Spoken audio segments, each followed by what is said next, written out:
And it says in Acts 13:22, I have found David, son of Jesse, a man after mine own heart, and he will do everything I want him to do.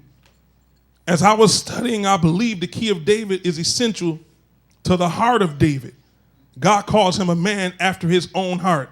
Even in the book of Psalms, it captures it so beautifully, where in Psalms 132 it says, he swore an oath to the Lord and made a vow to the mighty one of Jacob, I will not enter my house or go to my bed. I will allow no sleep to my eyes, no slumber to my lids, till I find a place for the Lord, a dwelling place for the mighty one of Jacob. He said, I will not go to bed, I will not go to sleep until I find a place for the dwelling place of the mighty one of Jacob. How many people know, as much as he was looking for a place that was made with hands, God was looking to dwell in him? And how many people know that God wants to dwell in you? Y'all a little quiet now. Somebody say God wants to dwell in you. So I believe that the key of David is more connected to the heart of David. It is that which gives you access to the presence of God. The heart of David, above all, was to find a resting place for the presence of the Lord among his people, a dwelling place for the mighty one of Jacob. And after David captured Jerusalem from the Jebusites, one of his first acts recorded in 1 Samuel 6 and 1, 4 Samuel 6 and 1 Chronicles 13 through 15, before he conquered any other cities, the first thing he did was he made sure that he brought the Ark of the Covenant back into the people's presence. Y'all ain't helping me here. And so before he went to conquer or to get anything, the biggest thing that was his concern was the presence of God. Why? Because the truth of the matter is, no matter how strong you are, no matter how big you are, no matter how eloquent you can speak, no matter how intelligent you are, you cannot conquer spiritual things with those things. You must have the presence of God. The presence of God is the key to every door being open in your life. Y'all ain't gonna help me. This is why fasting is important, because it is an invitation to God to come into your presence, to come into your life. Y'all ain't gonna help me.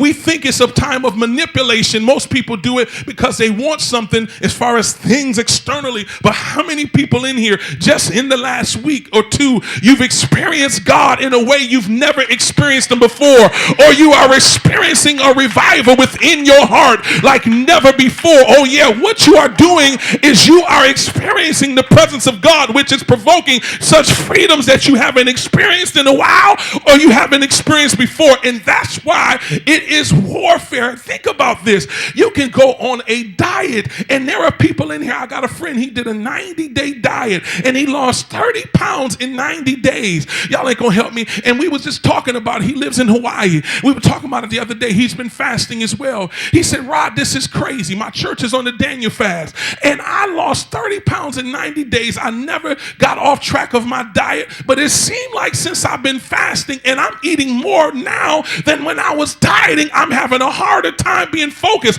I said, because the difference is spiritual warfare. Y'all ain't gonna help me. When you was fasting or dieting and look in the mirror every day, you was trying to get your flesh to do something so that you can look good for people. But what happens when it's about the spiritual thing?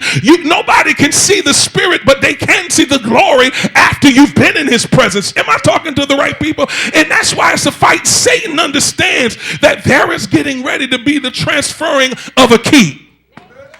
Y'all ain't gonna help me. I'm gonna try this again. Satan realizes that there is about to be a transference of a key.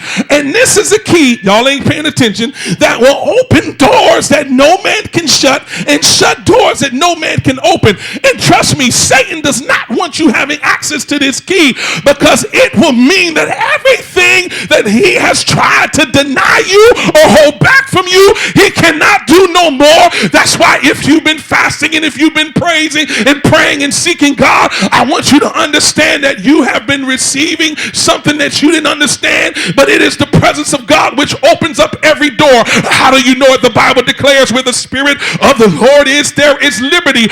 Open doors means freedom, and it means access. Do I have a witness in the building? Do I have somebody this week that's going to boldly run through the open door and understand you've been given a key that can unlock and, oh my God, and open up opportunities that you've been thinking was impossible? Touch your neighbor and say, in his presence, doors are opening.